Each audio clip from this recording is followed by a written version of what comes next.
6 na tao sa pananaksak ng isang lalaki sa isang shopping mall sa Sydney, Australia.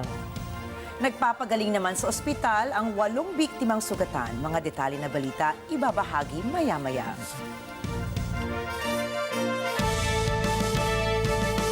Gandang gabi. Ako po si Ricky Matay. At ako naman si Nina Richie Alagaw Flores. Ito ang mata ng Agila International para po sa headlines ngayong Lunes ng gabi.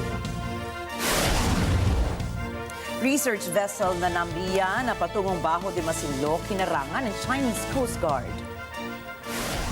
Metro Manila Development Authority o MMDA nagpaalala ukol sa e-bike ban sa national roads.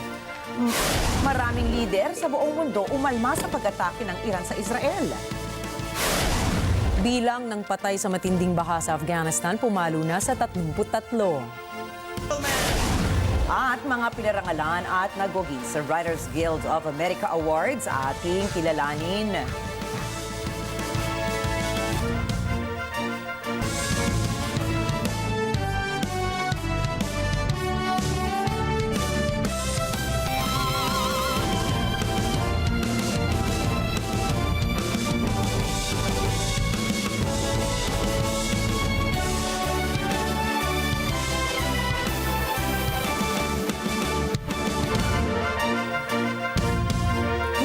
At binuntutan ng Chinese Coast Guard vessels ang BRP Hydrographer Ventura ng National Mapping and Resource Information Authority o NANRIA at ang BRP Gabriela Silang ng Philippine Coast Guard sa West Philippine Sea.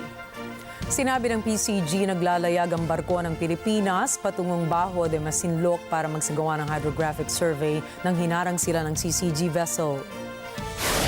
Halos 35 nautical miles mula sa baybayin ng Luzon ay tuluyan na silang binuntutan ng sasakyang pandagat ng China.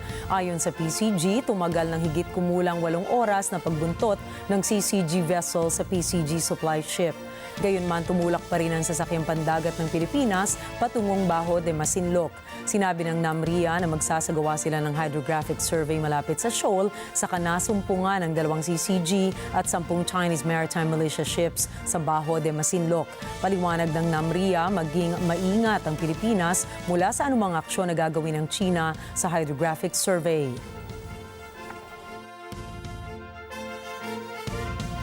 Tiniyak ng Department of Migrant Workers na ligtas ang lagay ng 4 na Filipino seafarers na sakay ng barkong hinarang ng Iran malapit sa Strait of Hormuz. Ayon sa ahensya, hindi patukoy ang pagkakakilanlan ng mga Pinoy na luna ng Portuguese-flagged container ship na MSC Carries. Tiniyak naman ng DMW na nakikipag-ugnayan na sila sa mga pamilya ng mga naturang seafarer. Siniguro din ng ahensya na pagkakalooban sila ng full government support at assistance. Samantala, nakipag-ugnayan na rin ang Department of Foreign Affairs sa Philippine Embassy sa Tehran.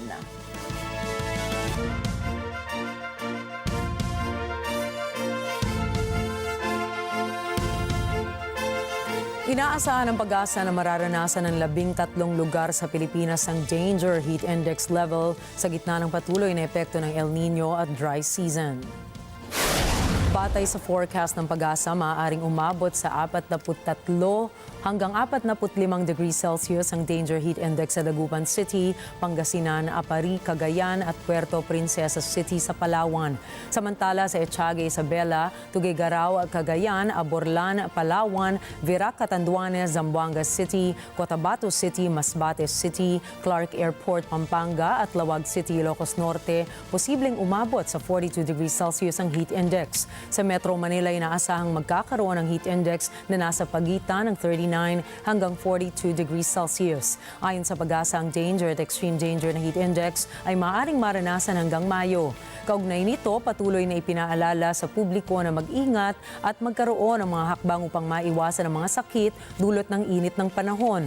Kasama rito ang paglimita sa paglabas ng bahay, pag-inom ng sapat na tubig, pagdadala ng payong at sombrero at pagsusuot ng damit na may manggas upang protektahan ang balat mula sa init ng araw. Inalis na ng Department of Agriculture ang ipinatupad na pagbabawal sa pag-aangkat ng mga poultry products mula sa Belgium at France matapos mapanatag na ang sitwasyon ng avian influenza sa kanilang mga bansa. Ang pagbabawal sa importasyon ng mga poultry products sa dalawang bansa kasama ang day-old chicks at hatching eggs ay unang ipinatupad matapos ang paglabas ng bird flu.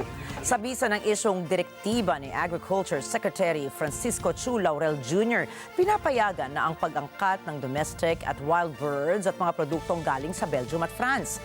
Batay sa opisyal na pahayag ng Belgium sa World Organization for Animal Health, walang karagdagang mga paglabas ng sakit na naitala mula noong February 21 sa Belgium at February 24 sa France. Plano ng gobyerno na isama ang mental health care sa mga benepisyong matatanggap ng mga PhilHealth members. Ayon sa Philippine Council for Health Research and Development o PCHRD ng DOST, importante ang mental health ng isang tao lalo na noong lockdown sa panahon ng COVID-19 pandemic.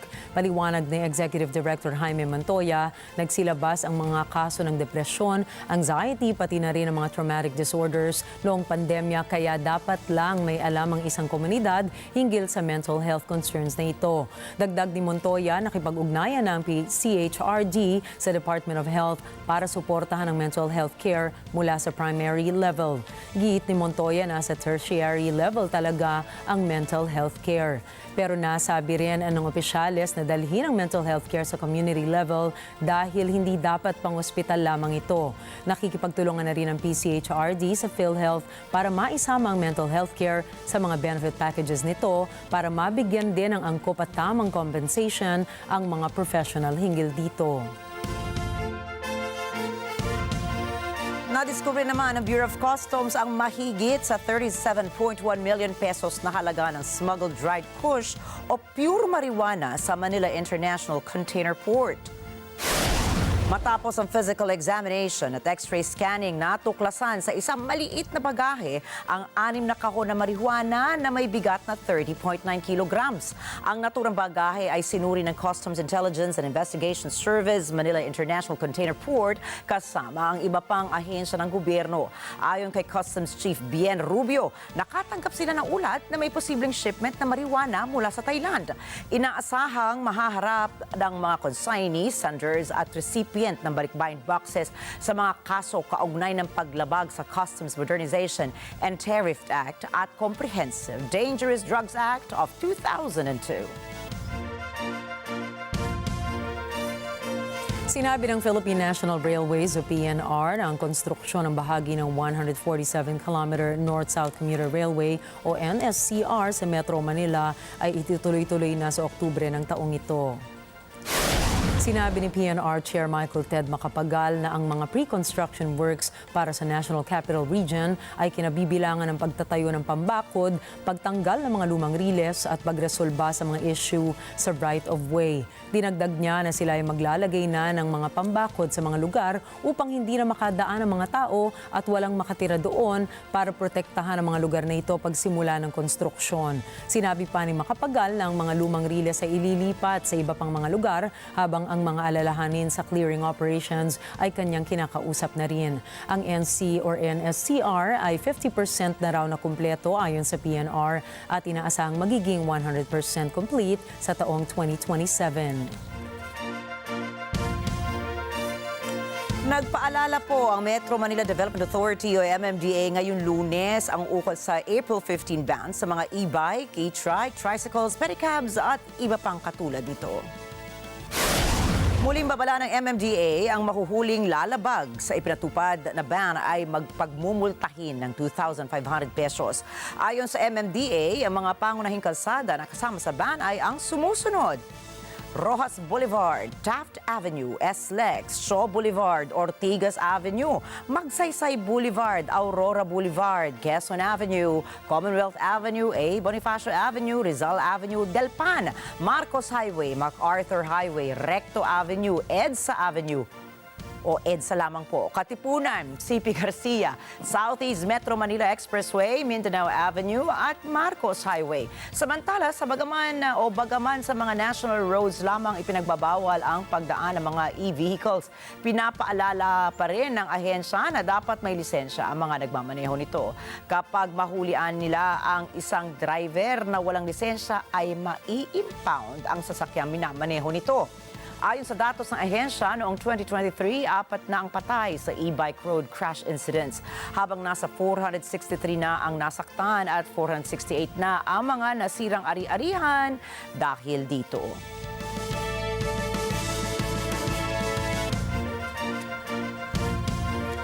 Naku po, asahan ng mga motorista ang big-time oil price hike sa produktong petrolyo bukas. Ayon sa mga oil industry firms, itataas nila ang presyo ng kada litro ng gasolina ng 40 centavos. 95 centavos naman ang asahang magiging dagdag sa kada litro ng diesel, habang ang kerosene ay nasa 85 centavos ang itataas sa kada litro. Isinisisi ang panibagong pagtataas sa pump prices sa patuloy na tensyon sa Middle East, inflation adjustments sa major economies ng Amerika at China. Bigo namang maparilsa ng isinagawang tigil pasada ng piston at manibela ang biyahe ng mga pampublikong jeepney sa Metro Manila. Nagsimula ang kanilang caravan mula sa University of the Philippines Diliman Campus patungo sa tanggapan ng Land Transportation Franchising and Regulatory Board o LTFRB sa East Avenue, Quezon City. Pero iilang miyembro lamang ang nakipagkaisa. Ayon kay Deputy Secretary General ng Piston na si Ruben Bailon, patuloy silang magsasagawa ng mga kilos protesta para kontrahin ang pahayag ni Pangulong Ferdinand Marcos Jr. na walang extension ang April 30 deadline ng consolidation sa Jeepney Modernization Program. Giit ni Bailon, hindi pa rin sila susunod sa consolidation process ng gobyerno para makabuo ng kooperatiba na siyang bibigyan ng prangkisa upang makabili ng modern jeepney units. Samantala, batay sa datos ng LTFRB, nasa 70% ng mga operators ang dumaan na sa consolidation process.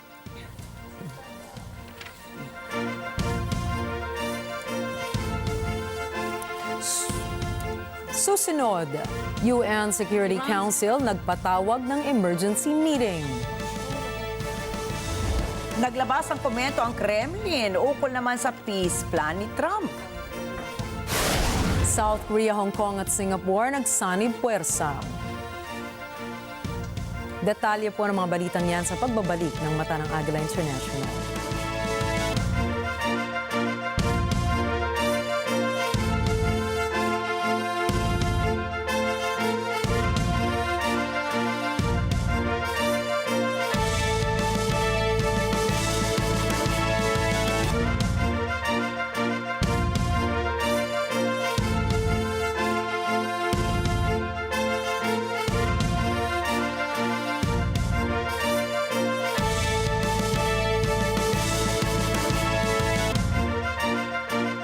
This book.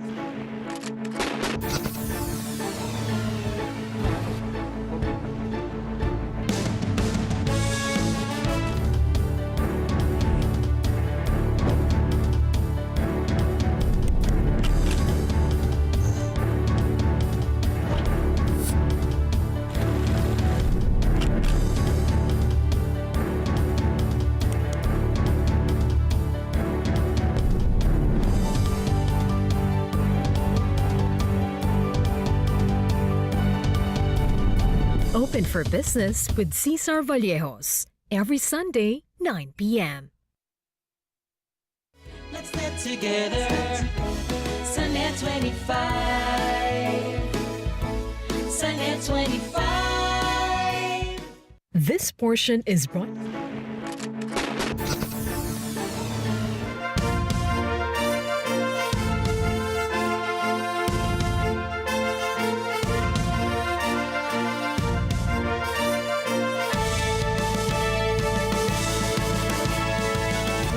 Sa nakaraang taon, nagkaroon ng hidwaan ang mga operator ng jeepney at ang pamahalaan hinggil sa plano ng pag-phase out ng jeepney para sa mas modernong public utility vehicles o PUVs.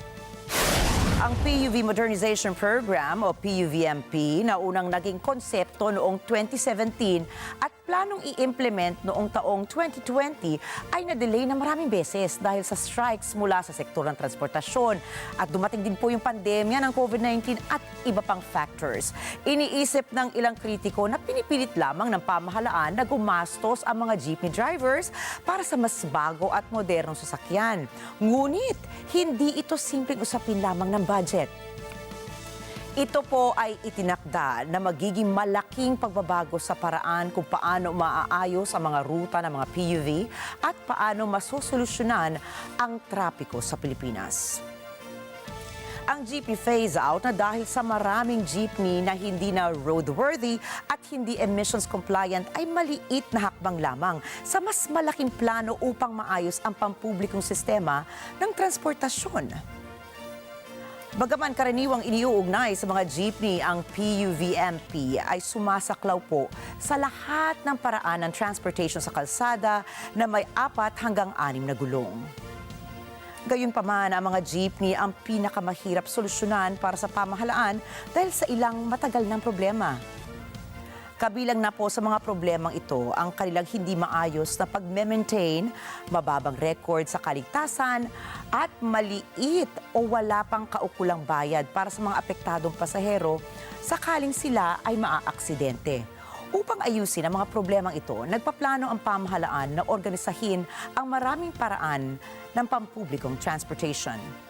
Isa sa mga plano nila ay ang pagbabago ng lahat ng uri ng PUV sa isang pare-parehong sukat kung saan ang Class 1 ay papalitan ang multicab na sasakyan pang pasahero na karaniwang ginagamit sa mas maliliit po na mga lungsod.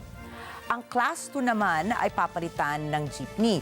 Nagbibigay daan sa isang maximum na 23 passengers sa mga upuan na nakaharap sa gilid at ang Class 3 para sa mga intercity transports po yan na papalit sa mga minibus. Ang Class 4 naman, ano po ba ito, ay inilaan upang kumonekta ang mga rural na bayan sa mas malalaking lungsod. Ito ay para sa mga off-roads na mga daan at may kakayahang magdala ng mga kargo.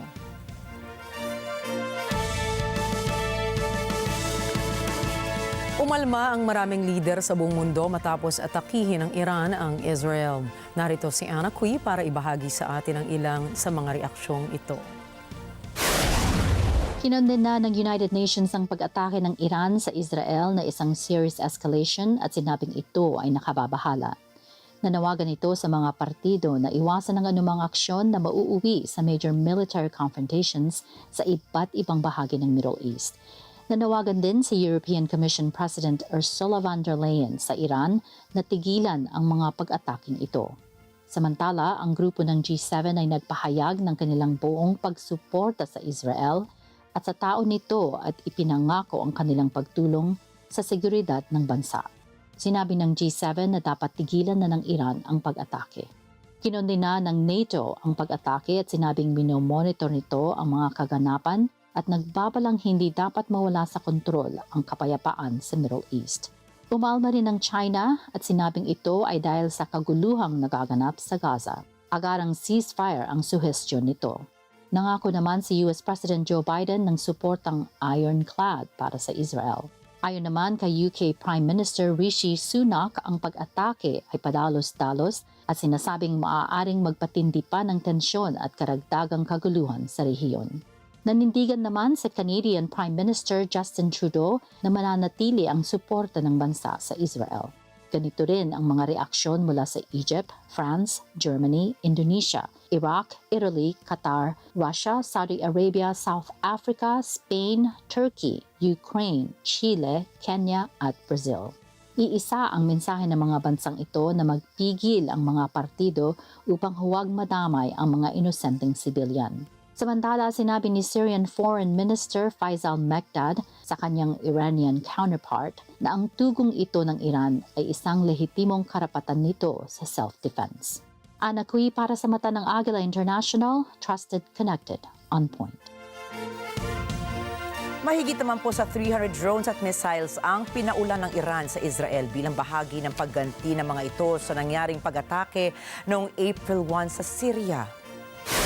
Tinatayang nasa 99% ng missiles, drones at cruise missiles ang pinadala ng Iran sa kanilang naging pag-atake. Ayon naman kay US President Joe Biden, dapat mag-isip na mabuti at magplano ang Israel bago kumilos sa naging pag-atake ng Iran. Binigyang diin niya na ang magiging aksyon nila ay maaaring mas palala sa alitan ng bansang Iran at Israel. Sa naging pag-uusap ni na President Biden at Prime Minister Netanyahu ay nilinaw niya na hindi makikisali ang USA sa kanilang mga susunod na aksyon at plano. Samantala, nagpatawag ng emergency meeting ang United Nations Security Council matapos humiling ang Israel na kondenahin ang pag-atake ng Iran sa Israel. Sa naturang pagpupulong, hiniling ni Israel Ambassador to the UN Gilad Erdan sa konseho na italaga ang Iranian Revolutionary Guard Corps bilang teroristang organisasyon. Sinabi rin ng Israeli envoy na ang pag-atake ng Israel o sa Israel at isang seryosong banta sa pandaigdigang kapayapaan at seguridad at umaasa ito na gagawin ng konseho ang lahat ng paraan para gumawa ng konkretong aksyon laban sa Iran. Samantala, sa pagbubukas naman ng sesyon, nagbabala si UN Secretary General Antonio Guterres na napapalapit na sa panganib ang Middle East. Humaharap din anya mga tao sa rehiyon sa tunay na mapaminsalang full-scale conflict. Kaugnay nito ay giniit din ng mga lider ng Group of Seven o G7 nations ang pagkondena ng pag-atake ng Iran noong nakaraang linggo. Iran's actions risk provoking an uncontrollable regional escalation, and this has to be avoided. We will continue to work to stabilize the situation. We call on Iran and its proxies to cease completely the attacks. All parties should exercise maximum restraint. Ayon sa multinational body ay handa ang G7 na gumalaw kontra sa destabilizing initiatives na umiiral sa rehiyon. Dinagdag ni von der Leyen ang pagtigil na ng putukan sa Gaza upang makatuloy na ang paghatid ng tulong patungo sa mga taong apektado sa nasabing rehiyon. We also discussed the need to end the crisis in Gaza as soon as possible. This includes an immediate ceasefire and the immediate release of all hostages by Hamas. It also includes the increased delivery of humanitarian assistance to Palestinians in need. Going forward, we will reflect on additional sanctions against Iran in close cooperation with our partners, specifically on its drone and missile programs. Nagbabala si United Nations Secretary General Antonio Guterres sa international community laban sa mas malalim na pagbagsak sa kaguluhan. Ito ay matapos ang pag-atake ng Iran sa Israel nitong Sabado lamang. Rosel Feria para sa report. Babala ni UN Chief Antonio Guterres na hindi kakayanin ng rehiyon o ng mundo ang karagdagang giyera. Anya ang Middle East na nasa bingit na. Sabi ni Guterres, ang mga tao sa rehiyon ay humaharap sa totoong panganib at malaking kaguluhan. Ngayon anya ang panahon para kumalma at pumayapa. Nananawagan siya ng matinding pagpipigil. Madam President, it's time to step back from the brink. It's vital to avoid any action that could lead to major military confrontations on multiple fronts in the Middle East. Civilians are already bearing the brunt and paying the highest price. Nitong Sabado, naglunsad ng direktang pag-atake ang Iran sa Israel na matagal na nitong kaaway. Nagpasabog ito ng higit sa 300 missiles at drones. Naharang halos lahat ito ng Israel kasama ng Estados Unidos, Jordan at Britain. Ayon sa Israel Army, may 12 katao ang nasaktan. Ayon sa Iran, ang pag-atake nila ay bilang tugon sa April 1 attack sa consulate building ng Tehran sa kabisera ng Syria, ang Damascus. Ito ay ibinibintang sa Israel, 7 Iranian Revolutionary Guards ang namatay sa pag-ataking iyon kasama na ang 2 general. Rosel Feria para sa Mata ng Agila International, trusted, connected, on point. Nakatakdang magbukas ang mga paaralan sa Israel matapos ang pag-atake ng Iran sa bansa nitong Sabado. Jane Kathleen Gregorio para sa detalye. Ipinahayag ng Israel Army na magbubukas ang mga paaralan sa buong Israel matapos ang pag-atake ng Iran dito. Matapos ang situational assessment, sinabi ng the military na napagdedesisyonan na ibalik na ang mga aktibidad pang edukasyon sa Israel. Sa bahagi naman ng northern border nito sa Lebanon at sa mga komunidad malapit sa Gaza Strip, itutuloy na rin ang mga aktibidad pang edukasyon ngunit may restrictions. Maari na rin magtipon ang mga malalaking grupo sa maraming lugar. Jane Kathleen Gregorio para sa Mata ng Agila International. Trusted, connected, on point. Isinara ng Arab nations ang isang paliparan o ilang paliparan sa Jordan, Lebanon at Iraq matapos magpaulan ng drone at missile ng bansang Iran patungo sa Israel. Ayon sa ulat, balik operasyon na ang mga paliparan at flights matapos ang buong magdamag. Dagdag pa ng autoridad ang naging desisyon sa pagpapatigil at pagkansela ng biyahe sa mga paliparan na para sa kaligtasan ng mga pasahero. Samantala, nag-anunsyo ang United Arab Emirates ng kanselasyon ng biyahe at pagbabago ng ruta ng mga kalapit na bansa, pati na rin ang biyahe ng Abu Dhabi-based Etihad Airways at bansang Jordan at Israel. Bilang pag-iingat sa alitan sa pagitan ng Iran at Israel, nagdesisyon ang Iran Imam Khomeini International Airport at Mehrabad Airport na ikansela ang biyahe hanggang sa Lunes. Imposibleng pag-aralan ng naturang peace plan ni dating United States President Donald Trump. Ito ang naging pahayag ni Kremlin spokesperson Dmitry Peskov matapos mapaulat na pinag-iisipan ni Trump ang isang peace plan para sa Russia at Ukraine. Ayon sa isang US media agency, minumungkahi umano ni Trump na isuko ng Ukraine ang Crimea at Eastern Donbas sa Russia. Bahagi rin umano ng peace plan ni Trump na hindi kailanman sasali ang Ukraine sa NATO.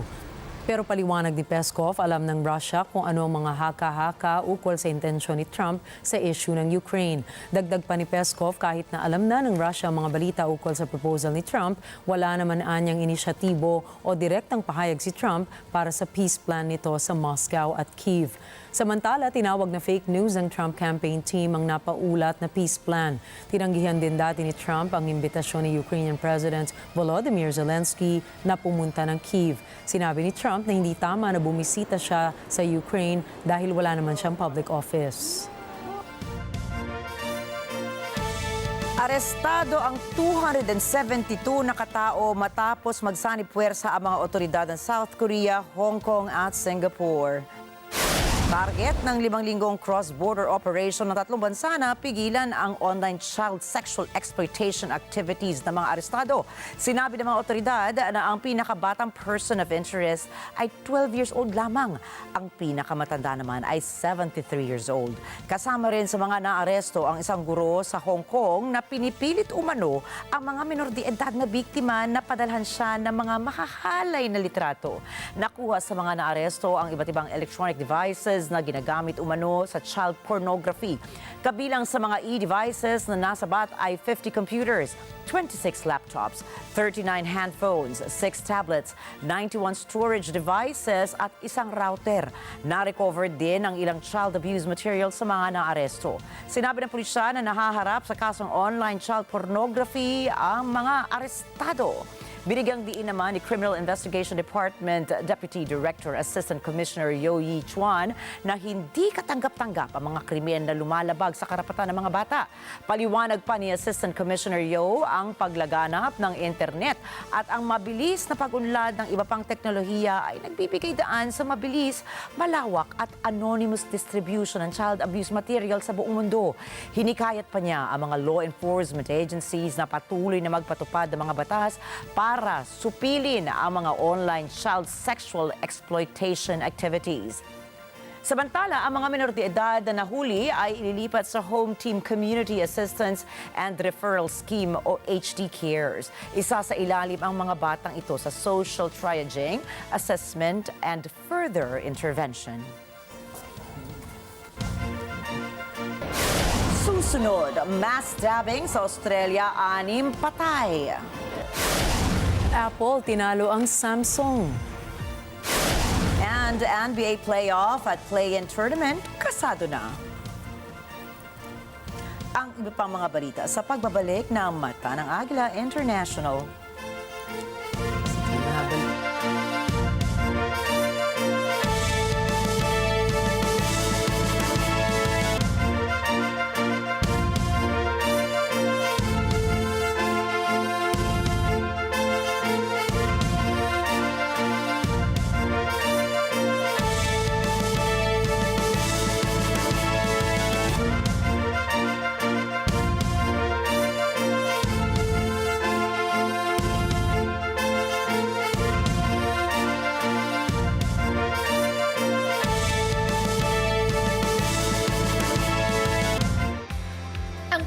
inaabangang Summer Blast 2024 nandito na! Sama-sama tayong mag-enjoy sa mga variety shows, game zone, kiddie shows, food parks, bazaar, water fun, amusement rides, and the most awaited concert. Kasama ang mga sikat na banda. Angela Ken, Sean Archer, Jumanji, Kalista, Zil, Nobita, Maki, Rocksteady, Zach Tabudlo, at Rico Blanco. Tara na't sumama at isama ang barkada. Ituloy na ang gala sa April 20, 2024 sa Philippine Arena Complex, CDV, Bocaue, Bulacan. Huwag nang magpahuli pa. Tara na sa Summer Blast 2024!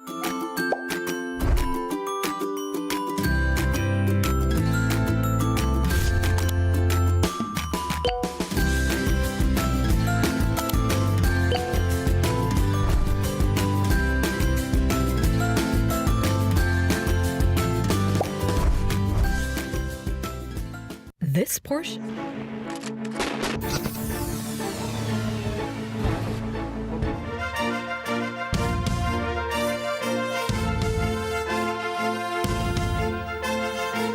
Sa pagpapatuloy ng ating mga balita, mahigit sa 33 katao patay sa loob ng 3 araw na walang tigil na malakas na pag-ulan at pagbaha sa Afghanistan. Ayon sa Disaster Management Department, malaki na ang pinsala ng mga pagbaha at nasa 27 naman ang naiulat na sugatan. Tinatayang nasa 600 kabahayan ang lubog na sa baha, 200 pagkasira ng kabuhayan o kabahayan.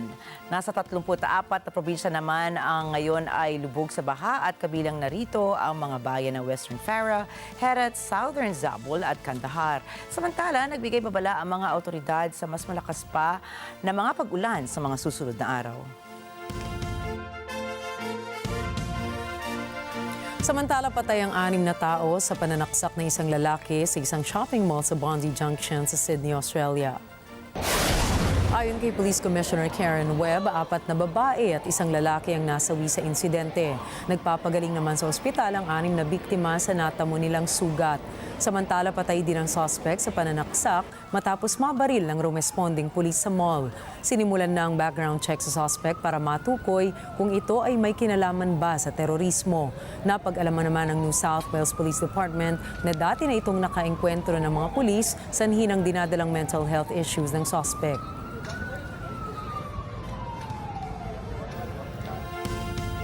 Patay naman po ang isang 9-year-old habang sugatan na ang 10 iba pa matapos mangyari ang pamamaril sa isang family gathering sa Chicago, USA. Kasamang nasaktan na ang 2 bata, isang 1-year-old at isang 8-year-old na lalaki. Ayon sa pulisya, hindi pa nahuhuli ang suspect pero napag-alaman nilang 2 ang namaril. Hinala ni Deputy Chief Don Jerome na gang-related ang insidente. Kinilala ang biktimang namatay bilang si Ariana Molina. Nagtamo ng tama sa ulo ang bata, nadala pa ito sa Comer Children's Hospital pero kinalaunan ay namatay din ang bata. Nasira naman ang sinasakyang cable car sa Turkey kung saan isang patay at 10 ang sugatan. Nahulog ang ilang pasahero matapos bumigay ang linyang sumusuporta sa sasakyan na malapit sa Antalya, timog na bahagi ng Turkey. Isinara naman ang buong cable car matapos ilika sa mga pasahero na sakay sa iba pang cable cars. Ayon sa investigasyon ng Antalya sa Conyalti District, nasa mahigit 100 passengers ang nailikas sa 16 na natitirang cable cars habang nasa 43 pasahero naman ang stranded. Samantala, nagpadala naman ang 6 na helicopters at mahigit 500 rescuers na binubuo ng mga specialist mountaineers. Intensyon lamang binangga ng isang lalaki ang sinasakyan niyang 18-wheeler sa isang public safety office sa Texas, USA. Ayon sa ulat ng mga pulis, patay ang isang individual habang 16 naman ang nasaktan. 3 dito ay nasa kritikal na lagay. Kinilala ng pulisya ang suspect sa insidente bilang si Leonard Parker, isang 42-year-old. Batay sa investigasyon, ninakaw ni Parker ang sinakyan niyang 18-wheeler. Napag-alaman naman ng Texas Police na na-deny ang commercial driver's license ni Parker bago nangyari ang aksidente o insidente. Tinukoy ng mga pulis na sa mismong driver's license waiting area niya binangga ang sasakyan. Samantala, batay sa online records ng suspects, si Parker ay may kasong evading arrest, unauthorized use of a vehicle at 3 kaso ng aggravated assault with a deadly weapon. Sugatan ng 15 pasahero ng isang bus matapos sumalpok ang isang truck sa likurang bahagi ng sasakyan sa Brooklyn, New York. Isinugod ang mga biktima sa malapit na ospital. Ayon sa New York City Fire Department, minor injuries ang natamo ng karamihan sa biktima. Samantala, pipi ang harapan ng U-Haul truck na sumalpok sa bus. Tumanggi naman tumanggap ng first aid ang driver ng truck. Inimbestigahan pa ng pulisya ang dahilan ng insidente.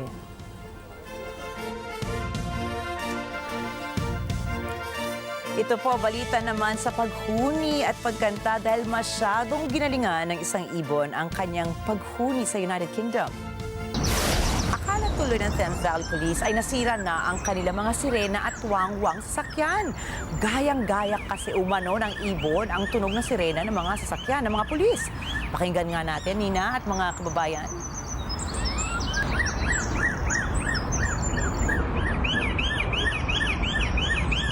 Biro tuloy ng ibang netizens, ang ibon ay kasali sa special branch of flying squad ng Thames Valley Police. Hinanap din ng mga pulis ang ibon sa itaas ng puno. Wiling-wili talaga ang ibon sa paghuni habang nagtatawa na naman ang mga pulis. Dahil sa kanilang pagkakamali, ang galing din magtago dahil hindi rin natin masyadong makita, nagko-camouflage pa.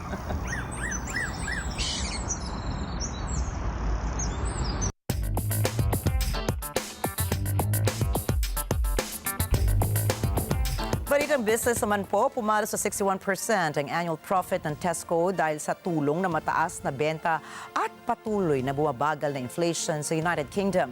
Kasama na rin dito ang loyalty ng customers, pati ang strategic pricing adjustment sa produkto ng Tesco. Mula sa United Kingdom, si Arian Celestino nag-uulat. CEO Ken Murphy noted that customers are increasingly choosing Tesco due to improvements in product value and quality. Despite inflationary pressures, Tesco worked to reduce prices, including on about 4,000 products. The company also matched prices of similar goods sold by competitors like Aldi and Lidl. Tesco's strategy paid off as inflation gradually decreased throughout the year, reaching 3.4% in February. Tesco responded by passing on savings to customers, particularly on everyday grocery items. In addition to its financial success, Tesco announced plans for a £1 billion share buyback program and increased its annual shareholder dividend by 11%. The company also confirmed the sale of its retail banking operations to Barclays for around £700 million, intending to focus on its core food business. Tesco's robust financial results underscore its resilience and adaptability in challenging economic conditions. This is Arian Celestino for Matanang Agila International. Trusted, connected, on point. Sa ibang balita, tinalo ng South Korean phone maker na Samsung ang US tech giant na Apple. Batay sa datos ng research firm na IDC, bumaba ng higit 10% ang shipment ng Apple iPhones nitong first quarter ng 2024. Nasa second spot na lamang ang Apple at taglayang 17.3% market share. Ang global smartphone shipments naman ng Samsung ay tumaas ng 7.8% o 289.4 million units ngayong January to March 2024 sales period. Dahil 28.8% ang market share ng Samsung. Samsung na ngayon ang top 1 phone maker sa buong mundo. Sinasabi ng business analysts na kaya bumaba ang sales ng iPhone ay dahil lumakas din ang benta ng Chinese brands na Huawei at Xiaomi smartphones.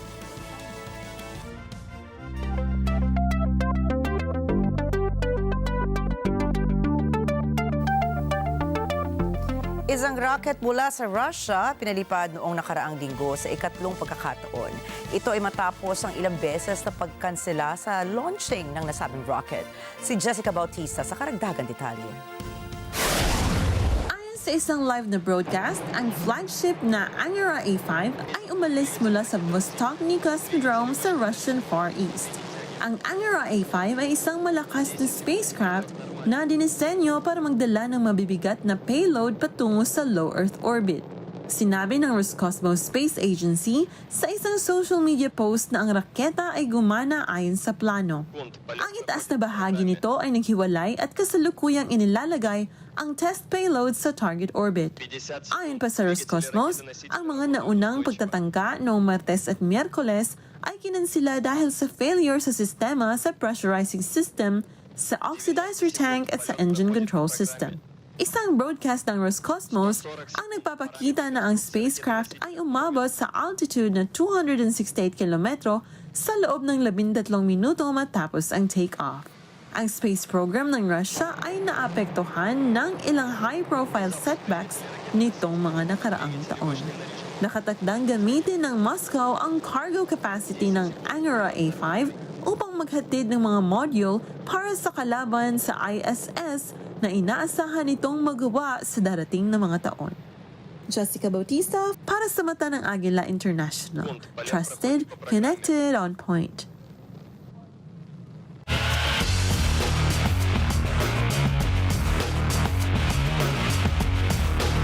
Simula na ang NBA playoffs at kapansin-pansin ang tila hindi inaasang matchup at mga renewed rivalry naman pagdating sa larong basketball. Si Vin Pascua para sa balita.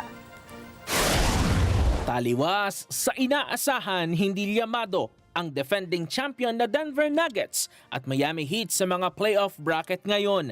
Dala ng mga breakout performance at last-minute trade adjustments na ginawa ng paglarga ng mga koponan sa magkabilang grupo. Sa West pairings ay hindi inaasahang makuha ni Shai Gilgeous-Alexander at ng Oklahoma City Thunder ang top 1 seed habang ang defending champions na Denver Nuggets naman ay nag-aantay na lang ng makakalaban galing sa play-in tournament. Sa 4th at 5th spot naman ay pinaghahandaan ni Luka Doncic at ng Dallas Mavericks ang Los Angeles Clippers ni Kawhi Leonard, Paul George, James Harden at Russell Westbrook. 2 beses na nagpang-abot sa playoffs ang dalawang team noong taong 2020 at 2021. Para sa last playoff bracket naman ay magkikita ang batang team ng Minnesota Timberwolves na pinangungunahan ni Anthony Edwards at ang Phoenix Suns na may binubuong Big Three sa gitna ni Devin Booker, Kevin Durant at Bradley Beal. Sa hindi inaakalang oportunidad naman makikita ang former champions na Golden State Warriors laban sa Sacramento Kings at ang Los Angeles Lakers laban sa New Orleans Pelicans sa play-in tournament. Sa Eastern Conference naman ay nakaantabay ang Boston Celtics at New York Knicks para sa 7 at 8 seed ng play-in para makausad sa kanilang playoff ladder. Maglalaban ang Cleveland Cavaliers sa ilalim ni Donovan Mitchell at Orlando Magic na team naman ni dating number 1 draft pick na si Paolo Banchero. Si Damian Lillard at Giannis Antetokounmpo na galing sa Milwaukee Bucks ay naghahanda laban sa Indiana Pacers team ni Tyrese Haliburton na naalala nating umabot sa finals ng NBA in-season tournament. Kasado na sa play-in tournament ang Chicago Bulls laban sa Atlanta Hawks at ang Miami Heat laban sa Philadelphia 76ers.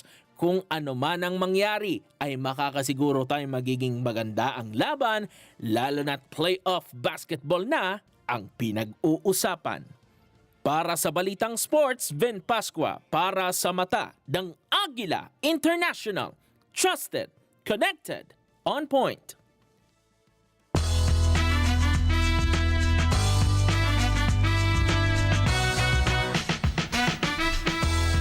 the wait is almost over to beat the heat of summer sa pinaka-aabangang Summer Blast 2024 sa Philippine Arena.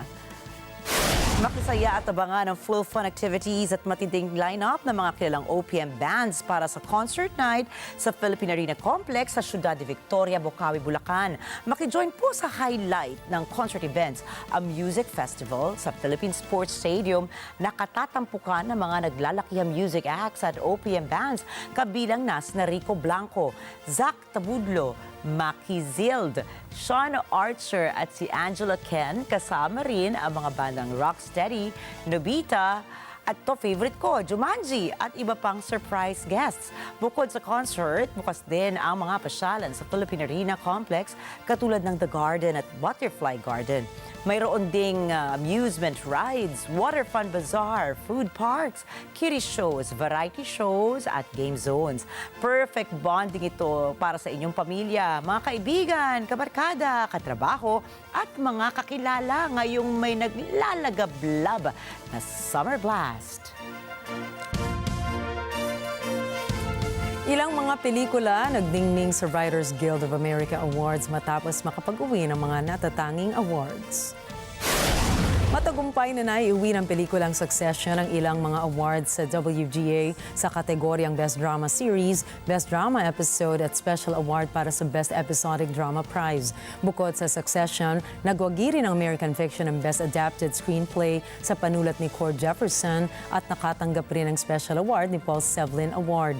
Hindi rin nagpahuli ang pelikulang The Bear para sa Best Comedy Series, Netflix's Beef para sa Best Limited Series, The Last of Us para sa Best New Series, at ang Last Week Tonight with John Oliver para sa Best in Comedy or Talk Series. Samantala, ang mga awards ay ang taunang awards para kilalanin ang Best Television and Film na ngayong taon ay ginanap sa Hollywood Palladium ng West Coast, New York.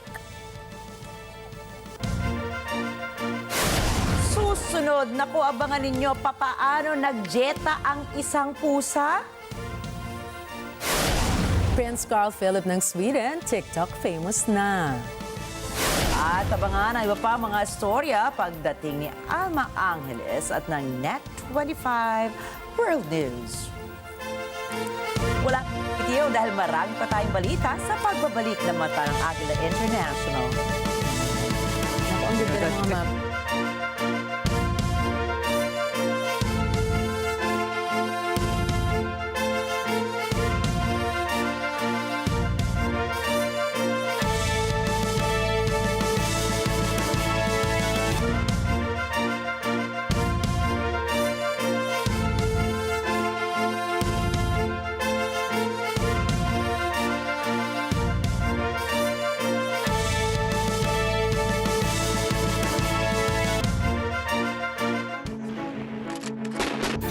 At rumaratsyad ang usapan ng bayan. Ihahatid namin sa 100%!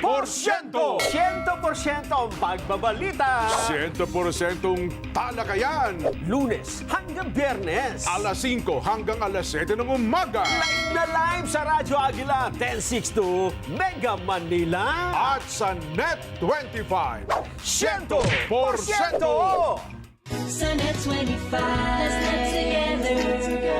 Sa Net 25. Yung mga anak natin, proud kaya sila sa atin. Bakit mo naman naisip niya? Naalala ko kasi nung kinahiya ako ni Albert. Marian, papa ko nga pala. Si Candy Cake, ginawa akong guinea pig. Sinira niya mukha ko! We have same. Basta! Gusto ko makapagkikanti sa kanya! Hindi ko mo sinira niya yung mukha mo. Kailangan mo na sirain yung buhay mo. Huwag ganon!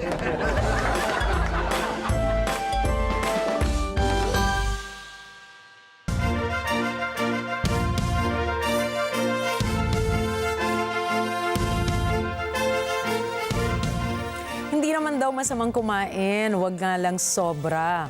Isang rescue cat sa Indiana ang pinagsiswimming ng kanyang mga veterinarians para pumayat. Ang orange cat na si Thick and Nugget ay nasa 30 pounds ang dumating sa Vanderburg Humane Society. Nagulat ang staff ng shelter group dahil overweight si Thick and Nugget. Paliwanag ng website ng Purina, ang ideal weight ng isang male house cat ay dapat nasa 11 to 15 pounds lamang. Pero si Thick and Nugget ay doble ang bigat. Kaya naisipan ng shelter group na i-diet ang pusa sa pamamagitan ng tamang pagkain at tamang ehersisyo. Ang unique exercise na kanilang naisip ay twice a week na swimming. Noong una, hindi gusto ni Thick and Nugget na mag-swimming. Pero nitong nakaraan ay binalita ng shelter group na nagbubunga ang pagdadayet ni Thick and Nugget. From 30 pounds ay 26.8 pounds na lang ngayon ang pusa. Higit sa lahat, marunong na rin siyang mag-swimming sa pool ng mag-isa. Go, Thick and Nugget, push lang for good health. Ito, hindi na niya kailangan magpapayat dahil siya na po ang bagong crush ng bayan sa TikTok. Ito ay walang iba kundi si Prince Carl Philip ng Sweden. Nag-trending kasi ang hashtag Prince Carl Philip sa TikTok. Ang isang sikat na video tungkol kay Prince Carl ay may 5.8 million views. At ang isang TikTok video, tignan ko nga, silipin nga natin, ayun, ay tungkol kay Prince Carl at umani na mahigit 111 million views. Mapapanood sa video ang montage shots si Prince Carl mula noong kanyang kabataan hanggang siya ay kinasal kay Queen Sofia. Hindi napigilan na milyon-milyong social media users na ikumpara ang prinsipe sa mga Hollywood actors na sina Henry Cavill at Jamie Dornan.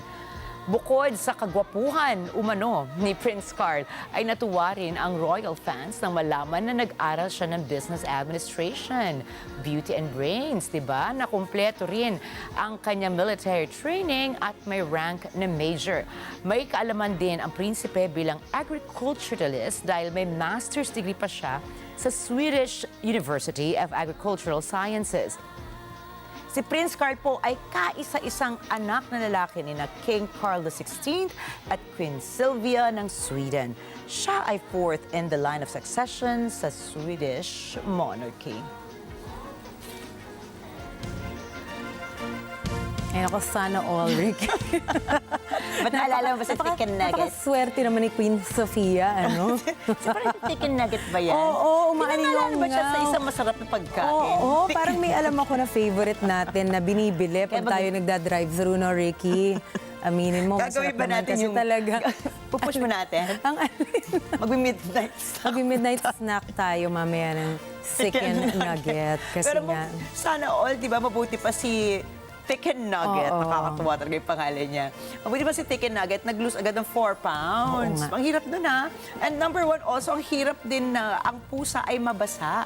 Imagine na pag swimming pa nila, ang galing naman ng kanyang mga veterinarians. pero ngayon may realize mo na parang hayop, ganun din ang tao, na importante kasi talaga yung kalusugan. So yung tamang diet, tsaka tamang ehersisyo, hindi lang para sa tao, kundi para sa hayop din. Kasi mahal natin sila, hindi ba? Kaya imagine niyo kung kaya po ng isang rescue cat ang magkaroon ng disiplina na mag-workout at mag-diet, syempre mas kaya din niya. Mga gustong magpapayat lang dyan. Wala for good tayong health. excuse, Ricky.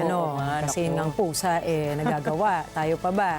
Pero masabi mo kay Prince Carl, isa ka ba sa nanonood ng kanyang TikTok Pagka video? pogi naman ni Alam Prince ko pag mahilig sa pogi. Pagka parang Superman yung beauty niya. Oo nga, no? grabe. Kaya comparable nga raw kay Henry Cavill. Akala ko nga si Superman siya. Akala ko Swedish May Superman. mga shots na hawig nga naman talaga. Kaya tama ka, swerte si Princess Sofia. Swerte si Queen Sofia. Queen na nga pala si Queen Sofia. Queen naman talaga siya. Ganun ba naman ang spouse mo, di ba? Oo, di ba? Kahit na fourth in line pa siya, kahit na fourth in line pa ang ating mahal na prinsipe. Tama. Diba? Sa puso ni Queen Sofia, number one siya. Of course. At kapag yan pa lang, 111 million views Tama. niya. I doubt it kung nakuha na yun na views ng Diba? kanyang mga nakatatandang kapatid. Pero na di ba next in line. nakakatuwa? Kasi yung dalawang huli natin binalita ay nakakasarap, nakakabuti ng pakiramdam, nakaka-inspire. Ayan. Tignan nga natin kung mai-inspire din tayo ni Alma Angeles sa kanyang mga dadaling balita sa atin. Subalit ngayon po, tandaan na kami ni Nina ay narito lamang para maghatid ng balita sa amang dako ng mundo. Muli, ako po si Ricky Mathay. At ako naman si Nina Richie Alago Flores. Ito ang Mata ng Agila International. Para po sa mga balitang nangyari sa iba't ibang panig ng mundo, punta naman tayo kay Alma Angeles para sa Net25 World News. Take it away, Alma.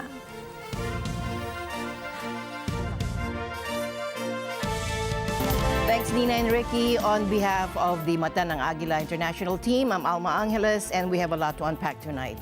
First up, because Iran had no choice. Tensions rise in the Middle East as world leaders scramble to contain the fallout from Iran's attack on Israel. Beyond the headlines, we'll explore the potential for de-escalation or further conflict with in-depth analysis. And closer to home, President Marcos denies the U.S. request for additional military bases in the Philippines following a summit focused on South China Sea tensions. And finally, Apple issues a stark warning to iPhone users worldwide as they detect a surge in spyware attacks across 92 countries. We'll have the details on how to protect yourself.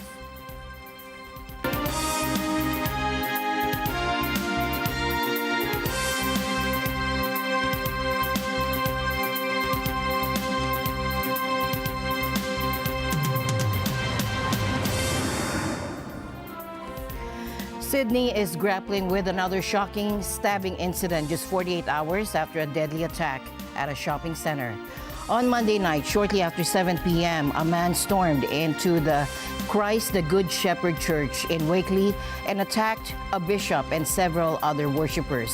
Thankfully, police report the injuries are non-life-threatening, with emergency services treating the wounded. Disturbing footage shared online shows their bishop, Mari Emmanuel, addressing the congregation before a black-clad assailant approaches and allegedly stabs him repeatedly. The video captured screams erupting before a live stream of the mass, broadcasted on YouTube, and then abruptly cuts out. Police have apprehended a suspect. The community is advised to avoid the area, and this incident comes on the heels of a devastating attack at the Westfield Bondi Junction complex on Saturday. 6 people were tragically killed and several others, including a young infant, were injured. Authorities believe the attack was likely linked to the mental health of the perpetrator, Joel Cauchi, with a possible focus on targeting women. While no evidence suggests a connection between the two attacks, Sydney remains on edge. Next up, fearing an escalation of the conflict in the Middle East, Israel is being warned not to retaliate against Iran for its Saturday attack on the Jewish state. World leaders are hoping cooler heads will resolve the situation with diplomacy. Thomasai Likeness for the details. Now is the time to defuse and de-escalate. Now is the time for maximum restraint. Regional and indeed global peace and security are being undermined by the hour. Neither the region nor the world can afford more war. Thank you. Those words of caution come from UN Secretary General Antonio Guterres following Iran's attack on Israel over the weekend. Guterres warns the situation in the Middle East is a powder keg waiting to explode. The Middle East is on the brink. The people of the region are confronting a real danger of a devastating, full-scale conflict. On the weekend, the world watched in fear as Iran fired a wave of more than 300 missiles and drones at Israel. Iran launched the attack in response to a deadly April 1st airstrike on Tehran's consulate building in the Syrian capital of Damascus. That attack has been widely blamed on Israel. At a Security Council session on Sunday, Iran's UN ambassador Amir Saeed Iravani says his country had no choice but to attack. Faced with such circumstances, the Islamic Republic of Iran had no choice but to exercise its inherent right to self-defense under international law. Israel's UN ambassador Gilad Erdan responded by urging the Council to take action against Iran. Take a moment to think what would happen if Ayatollah Khamenei could have launched a nuclear bomb last night. Impose all possible sanctions on Iran before it's too late.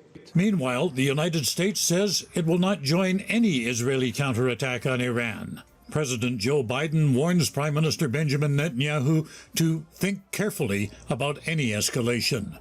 Guterres echoes that sentiment. It's vital to avoid any action that could lead to major military confrontations on multiple fronts in the Middle East. Around the world, leaders want to see restraint on all sides. This latest flare-up in the Middle East will test the diplomatic resolve of those involved, especially the more moderate Arab states.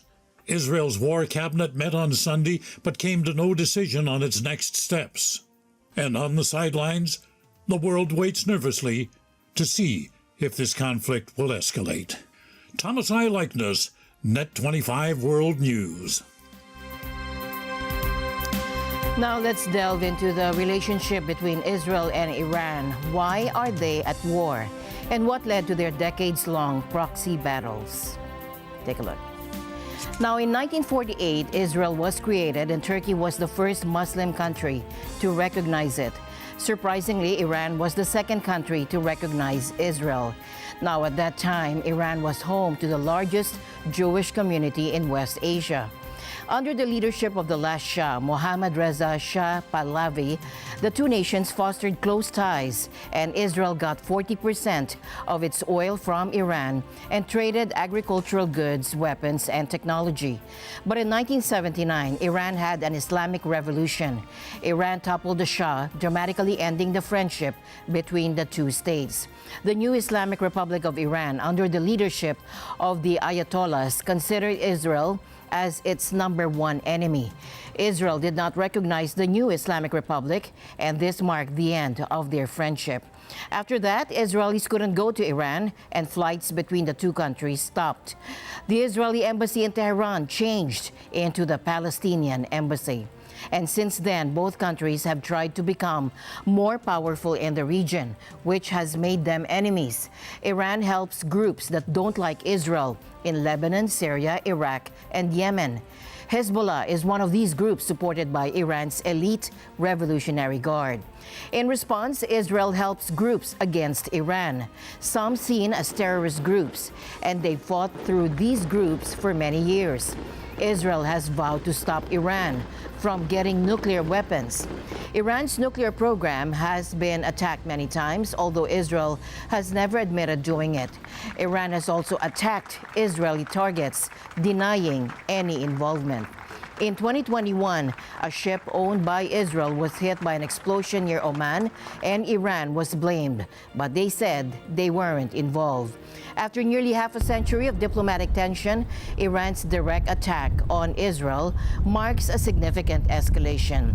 Reconciliation between the two nations now appears more distant than ever as Iran launches a direct assault from its own soil towards Israel.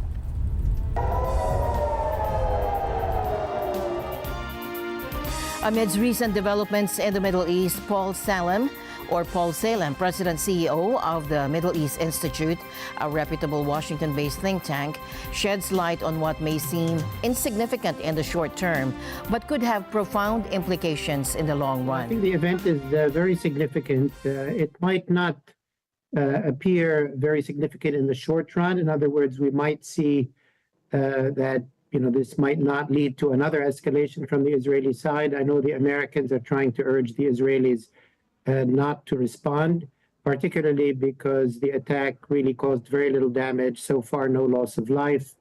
And the Iranians telegraphed from the very beginning that this would be limited. They do not want to escalate further, kind of telegraphing that they have to do something, but that they don't want it to lead to anything immediately major. But I think in the long run, it does change the calculus in the region for the Israelis and maybe even for the Americans, and we'll see how that plays out. For the last 30 years, Iran has really been using its proxy militias in Lebanon, Syria, Iraq, Yemen, and always claiming that it's not doing anything itself directly, keeping Iran out of it as a direct player. This is a major shift in that Iran directly is getting engaged with its own weapons, using them itself. That will cast a long shadow in Israel for a long time, and I think will also influence U.S. thinking as well. So I do think in the long run, it's a very big deal. Now, for decades, Iran has operated through proxy militias across Lebanon, Syria, Iraq, and Yemen, maintaining a veil of indirect engagement. However, recent events mark a significant departure from this pattern, and he warns of the possibility that Israel might perceive these changes as granting them greater flexibility in their actions in Gaza, potentially leading them to pursue their objectives independently of American influence. Well, the Israeli War Cabinet is meeting today, and we'll see indeed what they decide. I would not be surprised if they do not take immediate action. And if they accede to American urgings not to do so. I think they're also aware that if they did something, then Iran would do something, and it would, it would just enter a new dynamic that they would like to avoid. Politically, I think they can cash in on saying, okay, America, we won't do anything, we're being good, but in exchange, you have to, give us more of a free hand in Gaza. In other words, Prime Minister might, as I say, cash in, playing nice maybe on this arena while trying to get his way on Gaza. None of the parties right now have an interest in a major war. Iran signaled that it doesn't. Israel has never, has not wanted a wider war. They've been very much focused on Gaza and what they're trying to achieve there. The U.S. obviously does not want a wider war. So I don't think we're going to see that in the immediate future. But I do worry that, the shift in strategy by the Iranians and bringing in Iran directly, launching missiles and so on from Iran, at a time when Iran is also apparently moving quickly towards, building a nuclear weapon, or certainly being able to build a nuclear weapon, that those concerns and this heightened threat perception on the Israeli side, as well as on the American side, over time, is going to create a lot of tension surrounding the whole. He also outlined crucial recommendations amidst the escalating tensions between Israel and Iran. Definitely recommendation 1, stop the escalation between Israel and Iran. Recommendation 2 is get a ceasefire in Gaza that other than stopping the killing and suffering of poor civilians in Gaza and getting much needed humanitarian aid to Gazans and then releasing the hostages. All of that is necessary. But also, we need a ceasefire in Gaza so that the regional escalation doesn't happen. And what just happened 12 hours ago shows that Gaza is causing escalation in other arenas that could be much wider. So for both reasons, for the Gazans themselves and for the region and regional security and the global economy, I dare say, this needs to stop in Gaza.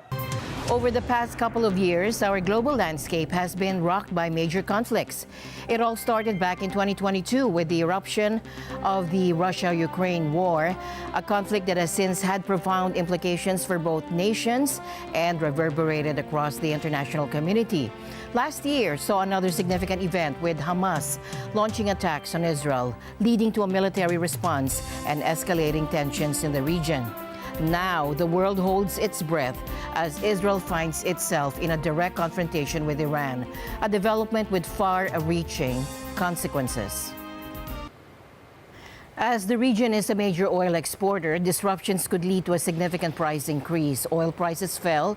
Brent crude oil futures for June delivery decreased by 24 cents to $90.21 per barrel.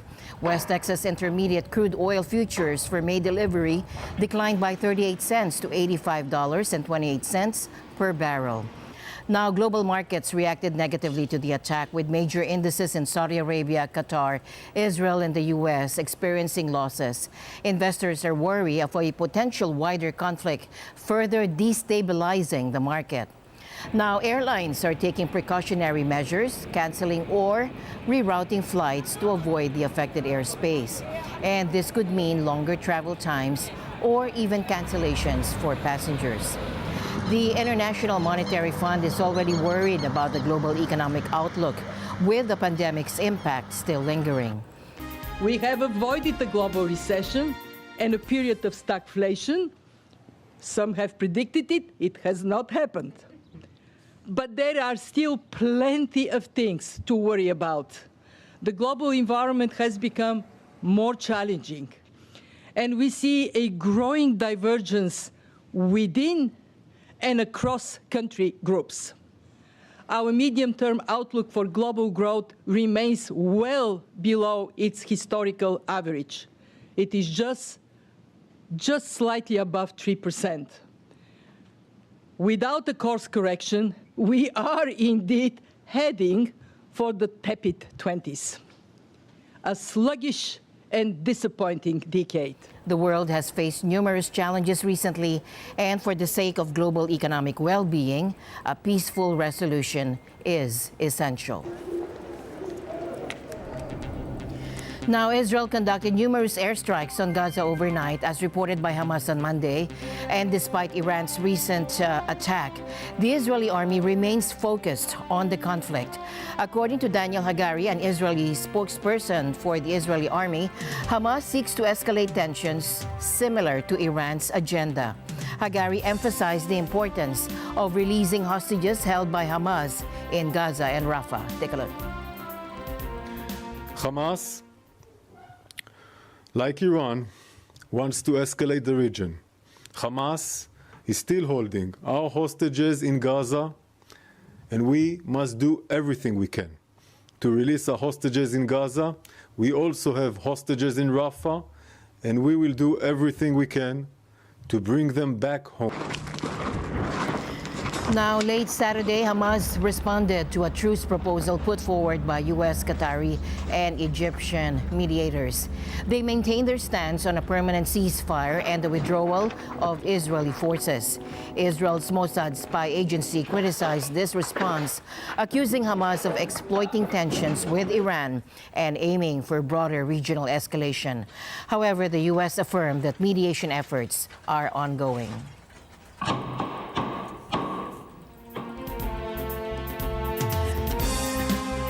Coming up next, despite recent talks in Washington, Philippine President Ferdinand Marcos Jr. clarifies that the U.S. will not be granted access to additional military bases in the Philippines. And this comes amid ongoing tensions in the South China Sea. Heavy rain and melting ice have caused rivers to overflow across southern Russia and neighboring Kazakhstan.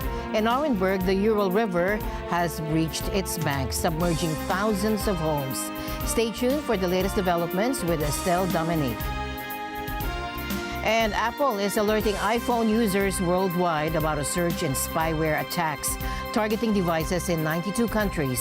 We'll have more details on the nature of the threat and how to protect yourself. We'll be right back.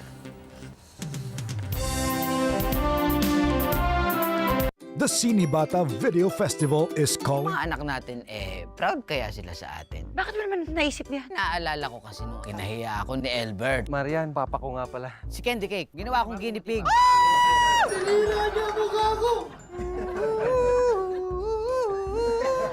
We have same. Basta! Gusto ko makapagtiganti sa kanya! Hindi ko mo sinira niya yung mukha mo. Kailangan mo na sirain yung buhay mo. Huwag ganon!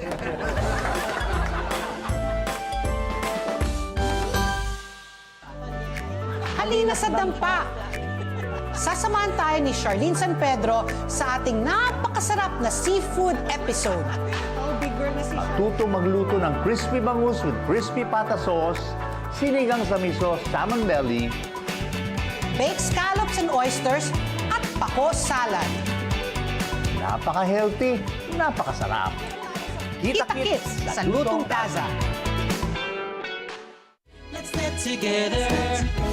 Sunnet 25. Sunnet 25.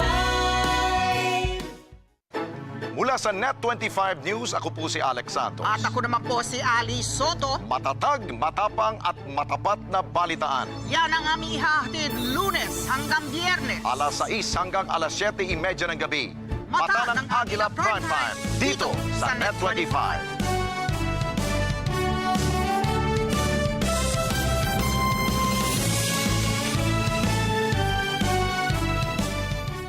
Let's get together.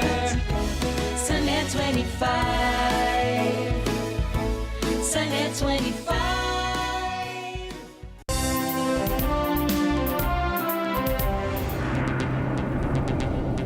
Welcome back. Philippine President Ferdinand Marcos Jr. says the U.S. won't be granted access to additional military bases in the Philippines.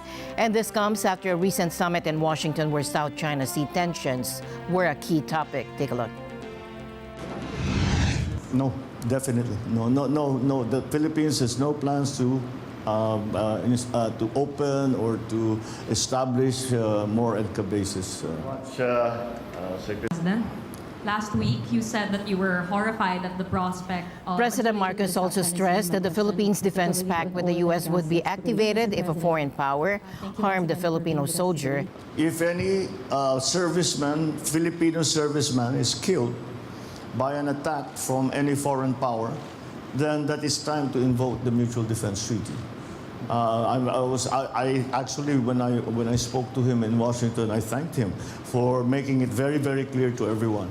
He further emphasized that the International Criminal Court lacks jurisdiction over the Philippines, and he reiterated his refusal to cooperate with their investigation of his predecessor's drug war.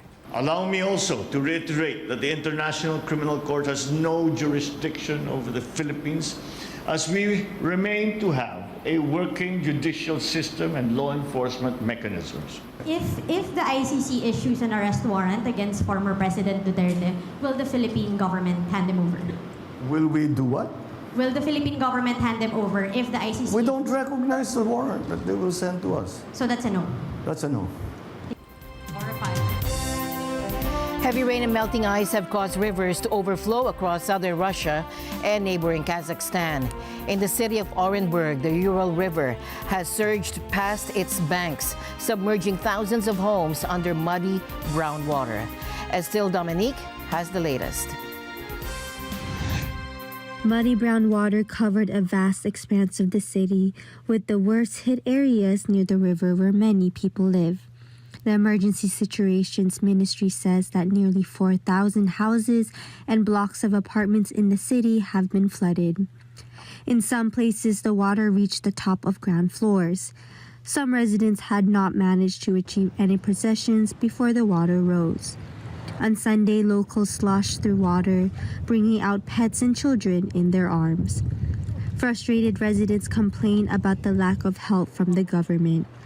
The water level was so high on the city's central promenade area on the embankment that only the top of street lamps with security cameras rose above the swirling brown water. Первые этажи, выше почти крыши подъезда, все затоплены.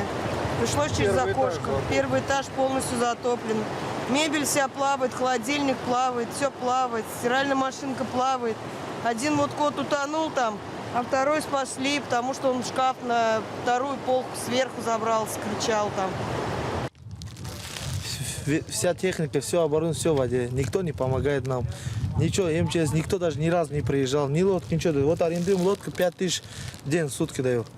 Water also lapped around a column marking the dividing point between the continents of Europe and Asia, a local landmark. Estelle Dominique for Net 25 World News. A tragic discovery in northern Brazil. Authorities found the bodies of 20 suspected Haitian migrants on a boat over the weekend. And officials say the remains show signs of dehydration and starvation. Elise Danielle has the story. Fishermen made the grisly discovery early Saturday morning after finding the boat near the town of Bragança, which sits on Brazil's northern coast. The site is about 3,500 kilometers from Haiti. Police say they still need to confirm the cause of death and the victims' identities. Forensics experts will also have to confirm the exact number of victims. Emergency workers are towing the boat to a nearby village where investigators plan to remove the bodies. The federal prosecutor's office says it has opened both criminal and civil investigations into the case. Haiti is in the grips of a deepening humanitarian and security crisis. Since the end of February, powerful gangs have teamed up to launch a coordinated offensive across the Caribbean nation. They have attacked police stations, prisons, and the airport, leading to the resignation of Prime Minister Ariel Henry. The United Nations Migration Agency says the situation is driving an exodus from the country. Elise Danielle for Net 25, World News.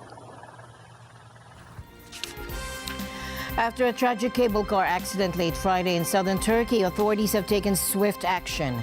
Turkish officials have announced the issuance of detention orders for 13 individuals in connection with the incident, which resulted in the loss of one life and left numerous passengers stranded for as long as 23 hours. Anna Kui brings us the latest details. Turkish Justice Minister Yilmaz Tunç says 13 people have been detained as the investigation continues. He says the accident occurred because of inadequate and corroded fastenings at the connection points of the cable car support towers. He says a preliminary report also points to the poor condition of the pulley systems. It took until Saturday for rescue workers to finish evacuating dozens of passengers trapped in mid-air aboard the cable cars. 10 people suffered injuries in the accident, which happened in the resort city of Antalya when a supporting pylon collapsed. The door of one car popped open and a passenger plummeted to the ground. Rescuers managed to remove 174 passengers, including children, from at least 16 cable cars in what authorities called a very dangerous operation. Some 600 rescue workers using 10 helicopters had been involved in the operation. Anna Kui for Net25 World News. Tesco, the UK's leading retailer, delivered impressive results for the year ending February 2024. This report details Tesco's financial performance, highlighted by a significant surge in net profit and strategic initiatives for the future. In London, United Kingdom, Tesco, Britain's largest retailer, announced a 61% surge in its annual net profit, reaching £1.2 billion for the 12 months ending in February. This boost was attributed to easing UK inflation, allowing cost-conscious shoppers to buy more. Sales rose by 4.4% to £68.2 billion. CEO Ken Murphy noted that customers are increasingly choosing Tesco due to improvements in product value and quality. Despite inflationary pressures, Tesco worked to reduce prices, including on about 4,000 products. The company also matched prices of similar goods sold by competitors like Aldi and Lidl. Tesco's strategy paid off as inflation gradually decreased throughout the year, reaching 3.4% in February.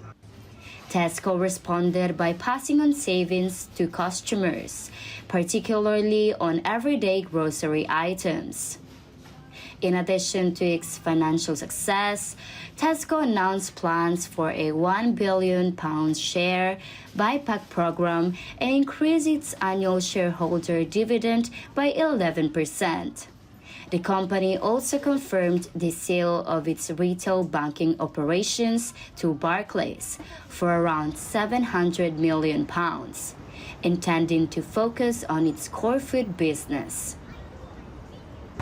Tesco's robust financial results underscore its resilience and adaptability in challenging economic conditions. Reporting for Net25 World News, this is Ariane Celestino from London, United Kingdom. Back to you, Alma. Finally, in our news, Apple has issued a warning about a serious cyber attack. Take a look. Now, hackers are trying to remotely infect iPhones with powerful spyware. And this spyware targets specific individuals, often those in high-risk professions like journalists, politicians, and activists. And here's how it works. Hackers identify their targets and use highly advanced spyware that can take complete control of a phone. And they can see your screen, read emails, listen to your calls, and even use messaging apps. Now, Apple emphasizes these attacks are rare and expensive, so the average user is unlikely to be a target. However, it's important to stay vigilant. And here's how to protect yourself. Update your iPhone to the latest software. Use strong and unique passwords. Avoid clicking on suspicious links or attachments. Now, by following these steps, you can significantly reduce your risks. Apple also recently sent emails to some users specifically targeted by this attack. And that's all the news we have for you tonight. On behalf of the entire Mata ng Agila team, we hope this program helped you stay informed about the world around you. So stay tuned, stay curious, and stay safe. We'll see you back tomorrow. I'm Alma Angeles. Good night.